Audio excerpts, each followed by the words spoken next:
through your talent. Na thilbol the na thep na chun, na thep na achun,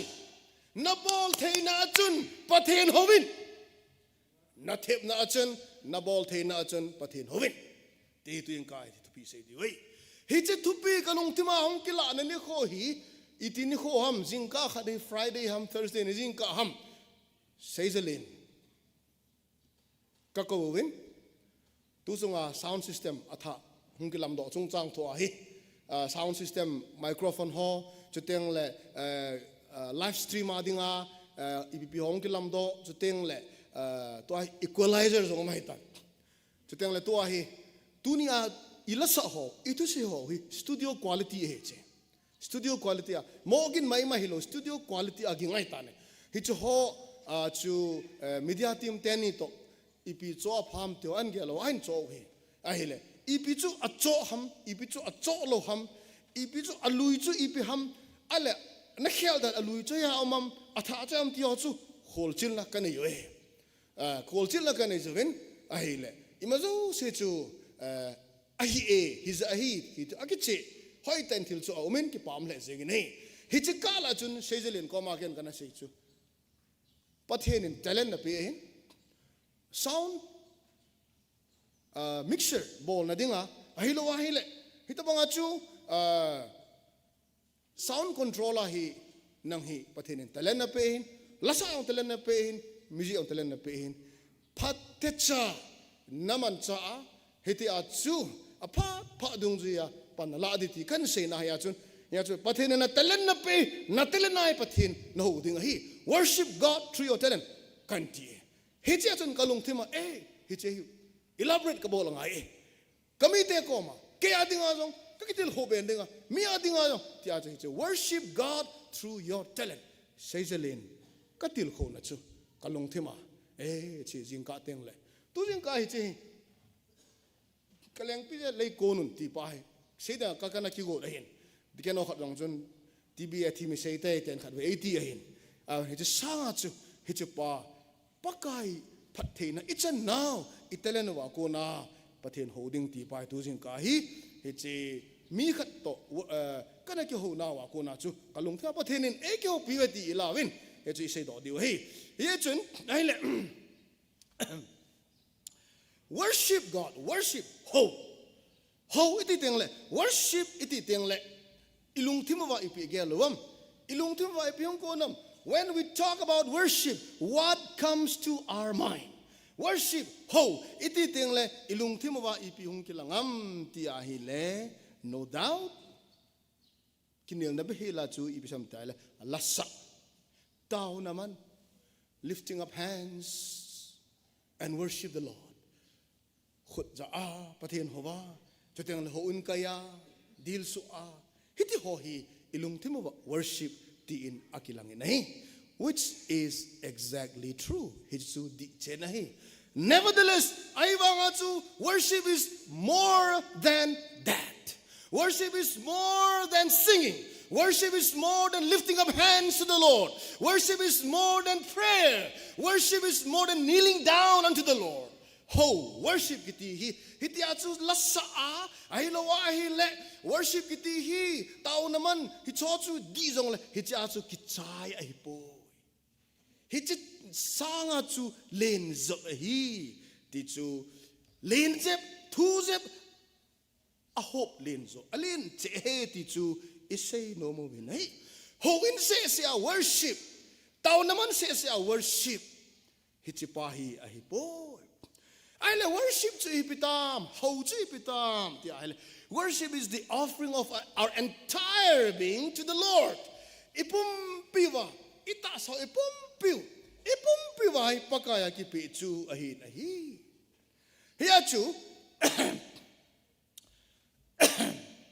Hiachu, rombung somlani, chankachuni pisiyam ti aile. Present your bodies as a living sacrifice, holy, acceptable to God, which is your reasonable service. Rombong somajin basiyam ti ahele natipumpi tu natasaw chu ati chu a living sacrifice. Ahinga kikat do. ahinga kikat do pa so long than thing ta gan king hla bang ti hin, but I would like to translate as into ahinga kikat do literal ta ahinga hinge go kipido kikat do holy things set acceptable to God pakka pathen dailam ta hijichu nahon nabol diwa sa hi hijichu worship. A living sacrifice means a living worship. Ahinga kikat do chu ahinga pathen ho chu ahi nai hijichu ibon cha ita sa pompi hi ahi pathen ho angai si nai ai le hijichu ahi ta hi le hijichu ahi ta hi le I worship mu chu ho na ki chai po ti chu clear ai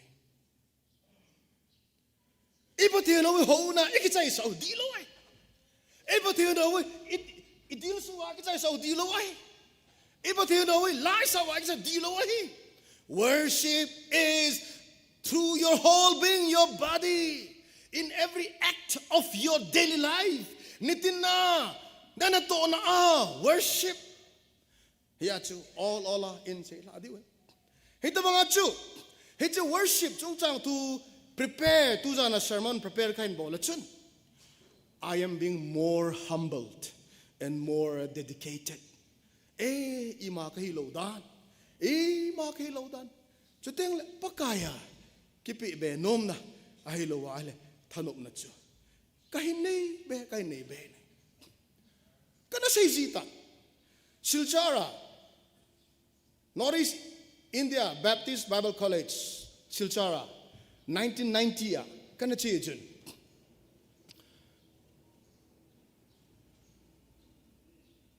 Work routine, daily routine kanay jebin. Banga chen. Work is worship. Akitiziin. Heche achen. Sapau tham khat chu matric ki chai ki chi hin. Ki hegillo. Cheteng le. Heta banga chu het gillo banga chu work long chu ipiam long ki hetho. Is long ipiam long ki hetho. Worship long ipiam ki hetho hin. Work is worship ti atsu kalvet na ai adi the boy kati ai ichu iti na to chi ti ho dam ti cho kalung thi ma cho ai wa chu anai boy work is worship in na to chu pathen ho ai ki chu ipikiti na ham ti al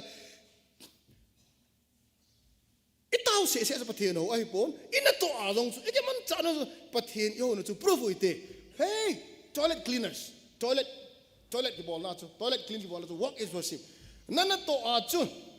Bible sim nahi lo pathen na tong nom nahi lo peng tha nahi lo nana to chun avet sa de ti nahi chu work is worship ya chu bank kikilep nom koi mon ei mo lo no ai le hita banga chun ai now ton ai le hichi I ho na diu chu to I point through your talent. Ati. Na bol thena chun pathen hovin. Talent kiti bol thena. Tip na. Teka kana sopi pa sa go lenin. Lasa tip na ne. Na lasa tip na chu Mangchan lang. Minte kitil kho na dingin. Na ongay na chu. Lada lo sa na dinga hilogin. Pakai la sana. Chuteng le. Mi kitil khonat hedinga musician honzong. To say them honzong. Holim them honzong. Chuteng le. Aya abo Facebook monetization kiti khat ahong dain khat vele chim amjien. Mo bol bola sumun dinga bol long chu amo kika atanten ai wanga chu. Hitabang Facebook ho, ai lo wala YouTube ho, adunga zong min. Abol the now atelena to like min Hou'in se apathen to say the lo cho. Nanop ga hon lang ga search lechen. Pathen to gil atelenova. Abol the na wa mi kitil khol de tam tabol to cho. At itelen chu iso deng le pathen chu to to lang khana chu. Hitpa chu aban kiteng le phat imu teng le isei diwe. When you use your talent properly, na talent na bol tin se phat cha na man ten le ipi hung kile am ti pa chong chu da hin he chi pau tin ka ha se po hitin phat khal le ise ki di wa hin tu ni la le NTS principal pa pau min thang pau thang boy aman pathen tu ise pe di wa hin hung kai so kai hitin pau go le ni ta lo ding NTS principal pa aman pathen tu gel ta ise pe di hung kai hitin cha aban ki ten la phat in mu ki no ba se teng le he to talent in chu iman cha le e ya dinga ipi phachomam e ya dinga man na ipmam ti yong chum ki ne chong chu in se di hin he chu ni talent chu hoi ta a talent without worship becomes self glorification kiti he chu ho pathina ki kat do lo wa hi chi talent pa chu e ma lo pi na e ma kinop san dinga e ma lift up ma dinga hi teng le pathen chu lo pi na chang ta lo hiki na hi ne ya chun ai le Matthew bunga chang som lo gu ma chun let your light so shine before men that they may see your good works and glorify your Father in heaven nava chu mi hola kilang hen chuti a chu mi hon na to pha na thil phabol chu mu ding na thil phabol amu ding kiti chu thil phabol mu chi kiti chu pathin adam lo pi chu thil phabol show off ti a kila a hilo thil phabol na thip na pa let them see your good works na to phat chu min mu hen ati chu hallelujah tu ne na to phat ni mu thia mai nam na to phat chu min mu hen na lunggel pa na thu sei pa na to phat na nga ko na apa chu min mu hen ati chu min na mu ngai chu I share lo du na tele no share hita min amu na dinga chu hizia chu platform ikido diu not only platform ama platform ikido wa platform ikichai so le di lo ta everywhere anywhere hoila hizong le min ama ta ho mi pikilon na zong ama ta ho am chen ho athil hekati phut le lo ama zala cham ama chu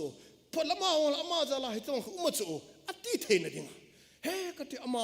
ho Hita anywhere, everywhere. Hoi lai mun hidol. Hou'in se sa kita salo. Ya tu let them see your good works. Nana to pa tu tong, nana to pa min muan lang and glorify God in heaven. Pawana pathen chu amahon thangwa ohen. Ati he chun kasobito. Hite italenu wa chu patheni wa choi dio. Ibol thena wa chu pathen ilo pisa dio. He chun hite good works too. Iman hiel kinale personal ay chang wala min ay say patding. Min ahoy tave ay tiding. Ti lunggel ko nana hage vegel val kinahile hizu kipaltu na ki te ay. Hitong chu mahin ay wanga chu that they may glorify God adicho. But min patin awa choy theina dinga akitil ho theina dinga italen chu iman cha diu hi. Hachum biblical principle pathin Bible Matthew bunga achu Matthew bungsom ni langa achu thulem talent thulem hicha talent pa hu sum ahin ehopa wa chu itikilem ehopa wa chu kana simman pon English ahi Matthew bungsom ni langa For the kingdom of heaven is like a man traveling to a far country who called his own servants and delivered his goods to them. And to one he gave 5 talents, and other 2, and another 1. Talents. Hicha talents ati pai to tip na pa hi lowin. Hicha talents si sum sum. Eo pa wat iti leam. Matthew bung som ni langa chang som le li a chu. Hin phong do tem vo. Ha? Talent ti ham. Oh. Talent chu ipam khay talent chu ipam khay boy ha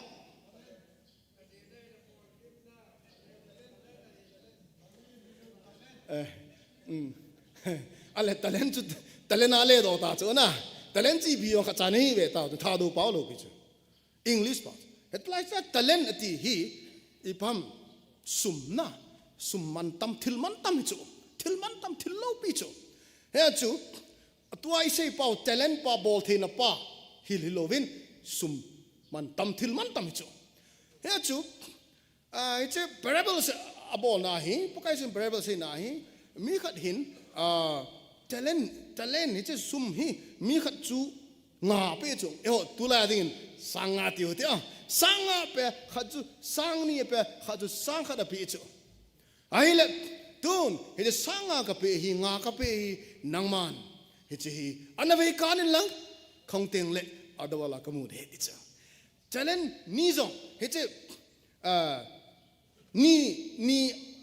hiche ball theina sum sang ni api pa long chu tapang ma chu hicha chu nanaman cha ding nanavei kan ning hi ti chu khat ape ong chu nanavei kan dei ti chu a hi le he pe na chen amo thum chun hiche vo chan vo ai lo wa hi le vei kan na dinga man lu ta thil chu achang ta ne and what happened ipi ta ti a hi le hiche nga chang pa chun nga chu na sa tai ne ka pu pa hi ka pa kai pa hi alung ko hol ding hi aman hit hi ken zong ha ta kamana ka vai kan ding hi tin ha bolin abon le double amutan nga chu so ma so ta ne apa kai pa hong tan a hi le pu nang man ta san nei ta nengan sina hitche talen nga chu kan ve kanin hi so well done, good job, my servant. Apa na pitat. The same thing. Ni bol pa dong chun, hiche ni chu double api do ta. Ni amu ta. Khat pa chun ni bisam kapakai pa hi imlo se bol thei chamai, amlo jom sa thei chi holo pi chi ta. Hiche khat chu aga vui rum ta chu. Na, am avei kan ta lo pi chu, khat chu aga vei kan ta lo avui rum ta chile ai le apakai pa chong pa na chu. Hoi chi tam. Nang navei kan ninga khat ka pe chian khoi ta ti cha o pakai nang mai ken itabang mi ka hen nang mai mi bol thei nei ni za kai amlo dom sa thei khana ko na som sa thei ni a chu ke man hi che khat chu ko koi tup se le ti cha luhang ta chela na luhanga se ngai lo punishment ape ta cha he chu hi chu ni ver sam ta le hi cha chun van ga ma dinga ai lo ai le pathen na to na dingai alin ompon anew ompon ito odanin evet so tunin kay pastor reverend EPP ama PhD hiche mo pon secretary executive ipiche ama chowkidar ama hiche that doesn't matter macha atu people italen ibol thena dungju ya chu ikiman cha chu pathen lunglai hallelujah khat nei pa chun nga nei pa to ni nei pa chu achunga chu pathin akipa na kibangai chu ni nei dungju ya chu ani na pathina dinga avei kana liaso chu ni nei pan liaso anga nei pan so ma so le koi chu hat zo ha takhat khat he just dunia ibol the now zan hi loyal gol hon to khompion ipegel du ham ka pon ama no gel che eventen ama no thao nom so keje thanop kiti hino mai cho ya chu nu te lam kai hoi an hona kapan saule ka te ame honu chu vanole sena tuipena hon ta cho tui mong tui chung no ka pu wang chun ui sagil jap tui chung no ati nge tui chung no thanom ta anago sen tui ta ka ne cho ato na wa chu kita ta ki top sela ato atelen abol the na chu hia chu ama ho chu neu de los an hon ho chu neu de los ila tu sei pa len de los tu sei pa chu phat mun chu alina agelo chu stupid shading speaker manda seida lang la sa pa tu pi zalo kondak pa tu pi zalo hai wang chu hichi kadin mun dung du ya chu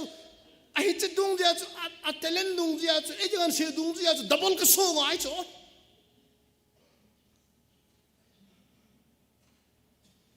hila sound operator panjang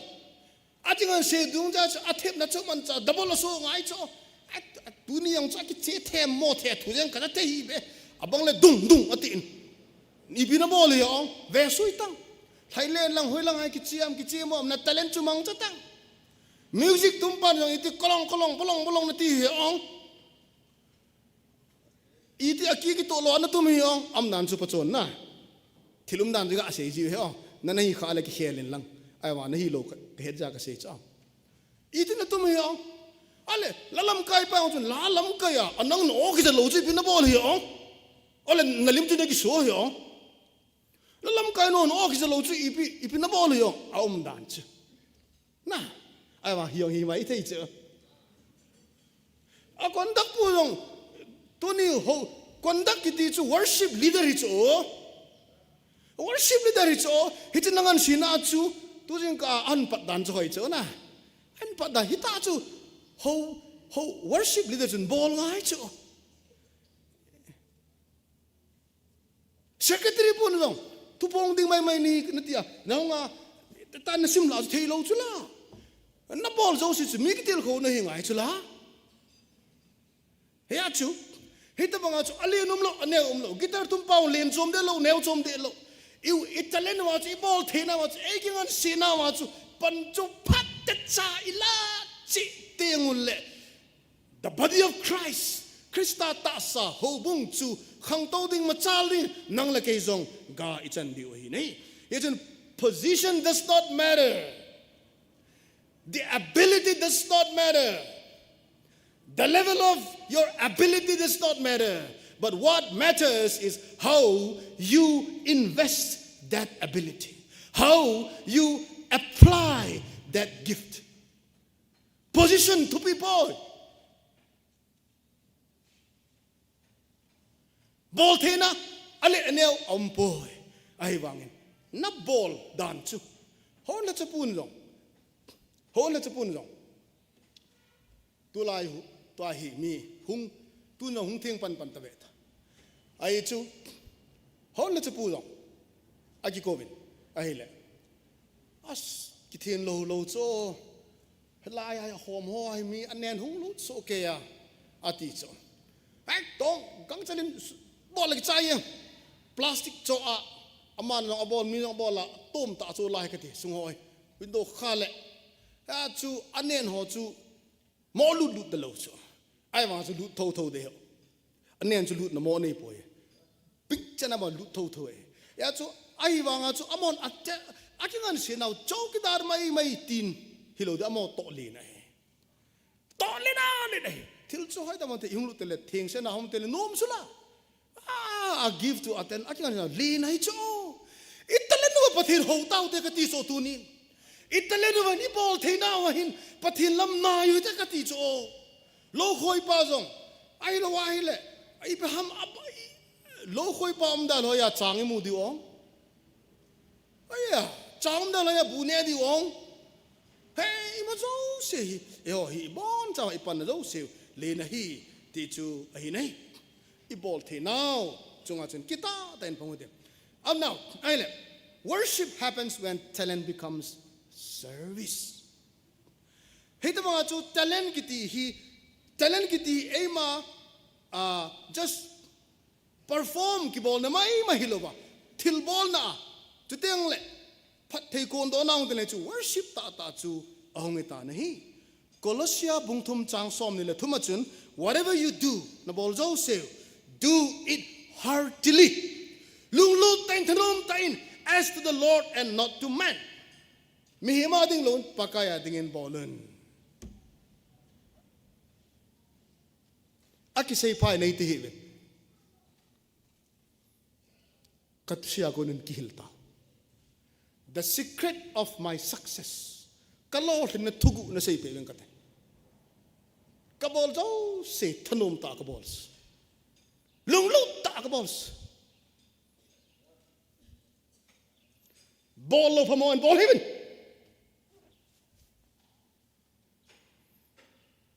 kia kihilta Pathen long se na kabol zo se lung lu ta pak thanom ta kabols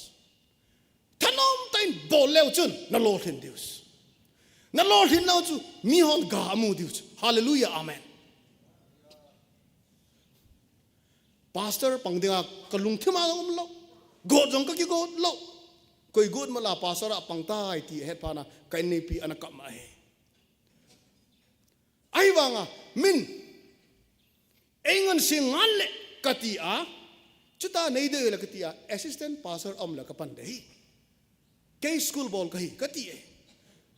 hilanga kapan mana ka school la samde dilo hil ka school la kam ma Houbung la samde ka lung put it's okay chen heya chu kapana ngala heartily ab long tempompi kapan ngai nei diken no long tempompin na category chun panguvin musician pun long tempompin pangin tolo pamon tong hin operator pun dong tolo pamon pang point operator nam teng le pama podo hin achai na gyan to was sound controllable I pam pama numta mitana kyowa long tempompin sound control tang hilai am nan chu tu se wal ta kho na asuniam ngai chula la su pa dong chu awni mai la na kai to ngai chula ready ya fit na kai wa no pa ma na bol pin bol ha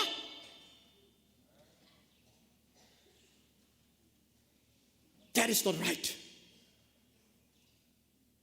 la su on jong long tem pum pin last awang na khot za pin last awang kitip khaw ma pa lan so han hal tawang do it heartily long tim pompe in bolin hallelujah Pathen thang vai nomen amen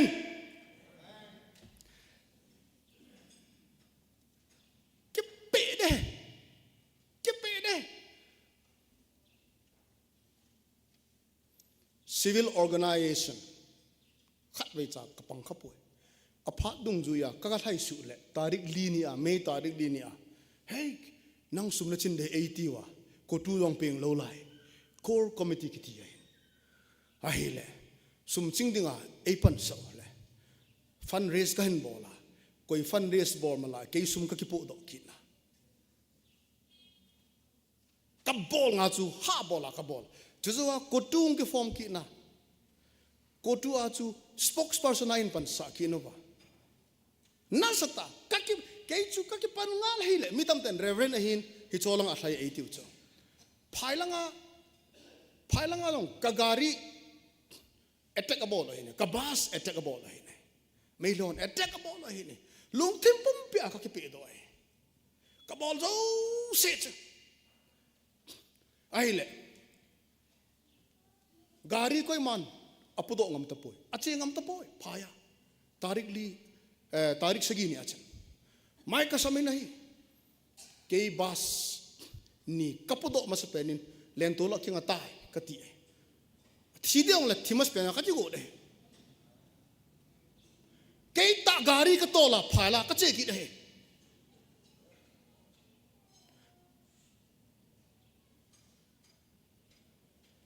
do it heartily long tim pumpin volunteer example I can say hin say the uncle you go boy agi say pa ne gel hi ikitil hondi wa ka say ngan sena na channa bowling on a ball chu long tim pumpin ball chen pathin gal zone na pe ding ai achai na khain kangpo pia kon langa kona motbung akona churchan pulanga mo tha ding om ta nai motbung akona gari ki me do ta boy ai chu mi che nom talawe sumlong mulo sum ka ahiding lang tam ta chu muzolo ai wa chu voluntary hiding do la atel mi akichai ne ang akichai ne khadar pu ko ma ka sen obet na che de ka tin ka bas ka sol ne sat pa wa dong azawi ne sat pa wa dong china chu sat pa wa zaw wa za lo chu chan pu la pau nong kai sna china chu na siam chan pu la ha zaw na okay zaw sample kei bas chu phaya attack abol attack ba obet hu dong leo chun obet ton ha sel sil che phul ye ngai na a kat te khalwa ale in fon phana pe na measure pa fon ko bola ala phena chu helanga chu adel to ki nu ba ipam eng sit abol ta chu thip mo na hol go no chu obet hu dong leo chu abona na sei pe di wai ai banga ki charging lo ba e jangan se na chu kabol ding hi mi umla ke kapan ding ai kati ni spokesperson na chomot kapangin tamta sei da ta hitin ibol nai lulu ta thano ta kipal ta ibol tengle lol hinale Pathen ki changai heje lol hinale Pathen chu ase ki changai po min amu hi mi changai mi long kitil ko hi heje atu so bete what is worship how to whatever you do it heartily don't take an when a teacher prepares lesson diligently oza khat long chun to Sunday school oza langa heido hote school langa sei po hote Sunday school oza ho long chu naga mo chi anaga hil dilo bi prepare phat cha na chi good ding thoi ta na chi good long chu na chi good pe nang chu worship umai cho cha ke Bible ka sim pe nang worship sermon ka ju on worship teng thil khat lung lut ta ka bol dong khu hi chi khun Pathen lam ka gelo kinai musician hon lung lut ta kineu sa ta leader hon dong kita ta cheteng le chapang hon dong kitop ta faithfully le kha en sim teng le hi chi yang chu worship hi chu aje chu na ta sa pom pin Pathen chu hovin ati activity ibol pa khun apo a hi pon ilung thim khun worship apo do he ti hi a hi nei is it chun ka so bete tunin a sei ding tam tam na line sei som tang ka ting ka ki gut na hin hi jong le a pha di ong sau ding kha le ka tin a chai na ke den so bete ho tunin ikido no mu cha ka bol thei na hi Pathen lo pina ka bol na as my talent for God's glorification ka bol thei na bol thena kan nei poi ti ding koi ma cham lo pe bol thena kan nei poi ti ding koi ma cham poi bol thena khat che hlom pe na thum be nei so ke di oi mo po na kan nei poi ti ding im po ve chapang ne wen jong amo po na ma he chamang me wen jong amo po na ma he te se jong amo po na chu Pathen lo pin da ka man cha na am kain sunga dinga committee adinga Houbung adinga Kaukana wadinga Pathen hinam kabol thena ai guthim cha kilit sa nai khangche zo am na ibol thena chun kilit sa thei chu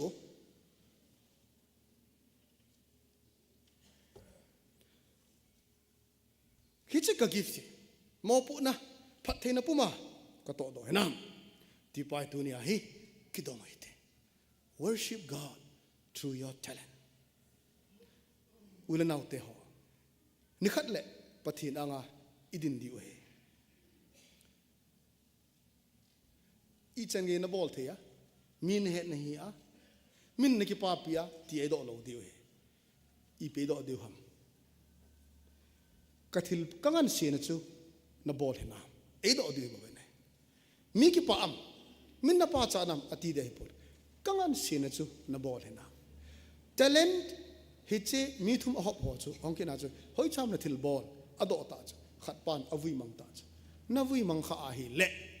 Pathen lung han na chan ding hiche na thil bol the na chu phachom ta lo ding hi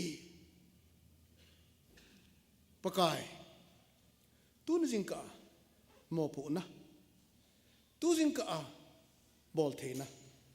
ka chunga nei koi je in na min ka thang ba e heche bol the na le mo pu na nei pi ka kilit sa pi lo wa chuteng le mi to kite ka lo wa